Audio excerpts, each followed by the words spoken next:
여러분 안녕하십니까, 진성호입니다. 윤석열 대통령의 탄핵 심판, 지금 헌법재판소에서 심리가 한창 열리고 있습니다. 그런데 국회에서 윤석열 대통령의 탄핵 소추안을 통과시키는데 결정적 계기가 된 두 명이 있습니다. 곽종건 전 특수전사령관과 이 홍장원 전 국정원 제1차장입니다.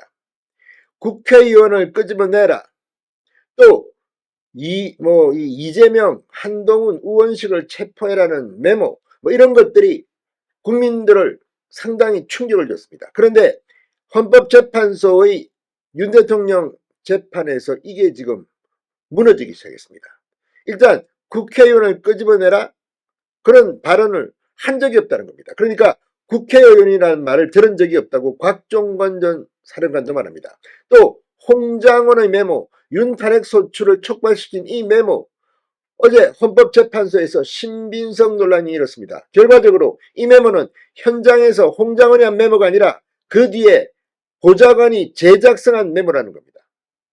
자, 게다가 국정원은 체포할 수 있는 그런 능력이나 인원이 있는 그런 곳이 아닙니다. 위치 추적 이런 거 지원해 주는 건데 메모에는 체포라는 말이 나옵니다.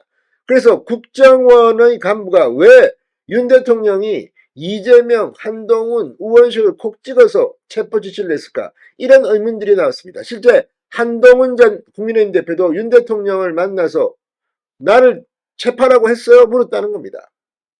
그런데 그 메모의 신빙성이 흔들리고 있습니다. 자, 더불어민주당이 윤 대통령을 탄핵하면서 가장 중요한 핵심 증인으로 내세웠던 바로 이 두 사람, 곽종건과 홍장원이 흔들리고 있습니다. 특히 어제 정영식 헌법재판관의 집요한 질문에 말을 계속 바꾼 사람, 곽종건입니다.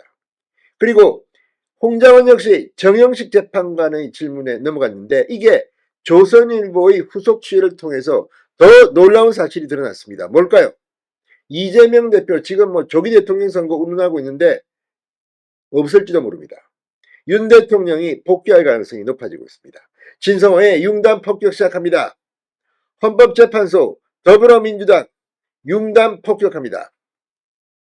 자, 홍장원 전 국가정보원 1차장이 비상계엄 당일에 작성했다는 이른바 체포명단 이 메모를 둘러싸고 논란이 커지고 있습니다. 홍 전 차장은 계엄 선포 당일 윤 대통령에게 싹 다 잡아들여라는 지시를 받은 뒤 여인영 전 방첩사령관에게 정치인 등 체포 대상자 명단을 듣고 수첩에 받아 적었다고 주장해왔습니다.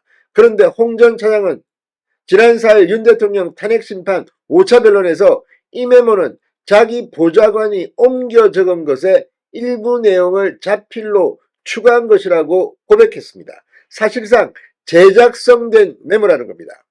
여전 사령관도 변호인을 통해 여전 사령관은 당시 체포란 말을 한 기억이 없다고 했습니다. 법조계에서는 향후 헌법재판소 탄핵심판과 형사재판에서 메모의 작성 경위와 신빙성 등을 둘러싼 논란이 벌어질 수 있다는 말이 나옵니다. 민주당이 그렇게 믿었던 홍장원이 헌법재판소 재판에서는 말을 계속 바꾼 겁니다. 정영식 재판관이 묻습니다. 메모 밑에 보면 검거 요청, 위치 추적이라고 써 있는데 무슨 의미인가? 홍장원 방첩사령관이 국정원에 위치 추적을 요청하면서 검거 요청이 있었다는 말이다. 위치 추적만 받으면 되지 왜 국정원이 체포를 하러 다니나? 여력이 있나? 국정원이 수사권이 없기 때문에 체포를 할 수 있는 권한은 없다. 그럼 검거 지원 요청이라고 안 쓰고 왜 검거 요청이라고 썼나? 생각나는 대로 갈겨선 부분이라 다소 합리적으로 적어놓지 못하는 것을 인정한다. 이해가 안 간다. 방첩사령관이 위치 추적을 도와주십시오만 하면 되지 메모에 쓰여진 다른 얘기를 굳이 왜 하느냐. 자, 지금 이 질문 문답, 이 정영식 재판관과 홍장원 전 차장의 이 대화를 들으면 이거 완전히 홍장원 전 차장이 오버해서 과장된 메모를 냈다는 비판에서 자유로울 수가 없다는 생각이 듭니다. 문제의 홍 전 차장 메모, 체포대상 명단과 함께 검거 요청, 위치 추적, 축차, 검거 후 방첩사 구금시설의 감검조사 같은 문구가 쓰여져 있습니다. 체포 대상자는 이재명, 한동훈 등이 포함됐습니다. 그런데 문제는 이 여전 사령관도 여기에 대해서 강력하게 반박했다는 겁니다. 자, 여인영 전 사령관 변호인단도 6일 입장문을 내고 당시 1, 2차 순차 검거 계획은 없었고 여 전 사령관은 국정원이 휴대전화 위치 추적을 할 수 없다는 걸 잘 알고 있기에 이런 요청을 할 이유도 없다. 변호인단은 방첩사에는 구검시설 자체가 존재하지 않는다.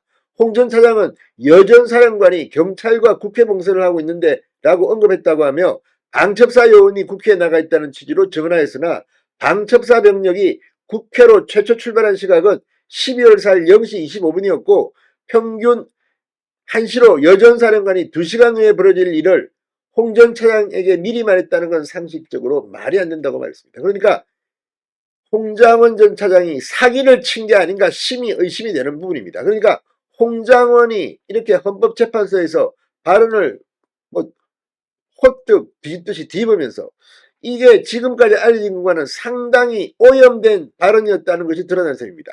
어쩌면 민주당이 믿었던 홍장원이 이 판을 완전히 뒤집을지 모릅니다. 헌법재판소의 진실규명, 중앙지법의 형사재판, 이제 홍장원 메모의 오염성에 대해서 집중적으로 사실관계를 따져야 할 것으로 보입니다. 진성호의 융단폭격이었습니다. 여러분 감사합니다.